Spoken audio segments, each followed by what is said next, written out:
তুমি কি কখনো ভেবে দেখেছো আমরা প্রতিদিন যে পানি খাই তার ভেতরে আসলে কি থাকে? জানলে অবাক হবা, সেই পানির মধ্যে কিন্তু প্লাস্টিক থাকে। মাইক্রোপ্লাস্টিক হলো 5 মিলিমিটারের চেয়েও ছোট প্লাস্টিকের কণা, যা খালি চোখে দেখা যায় না।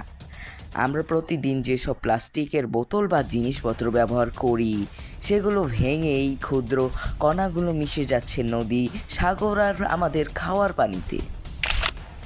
বিজ্ঞানীরা দেখেছেন শুধু নদী বা সাগর না, পাহাড়ের বরফ গলা পানিতেও এখন এই প্লাস্টিক পাওয়া যাচ্ছে। মাছ সহ জলজ প্রাণীরা এগুলো খাচ্ছে আর সেই মাছ ঘুরে ফিরে চলে আসছে আমাদের পেটে। এমনকি মানুষের রক্ত আর ফুসফুসিতেও এখন প্লাস্টিক পাওয়া যাচ্ছে, যা আমাদের শরীরের জন্য খুবই ক্ষতিকর।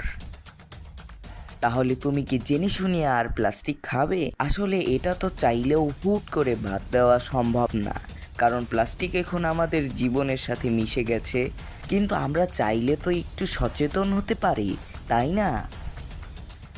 তবে এখন কথা হলো, আমরা সচেতন হব কেমনে? এই ভিডিও তো তুমি মোবাইলেই দেখছো।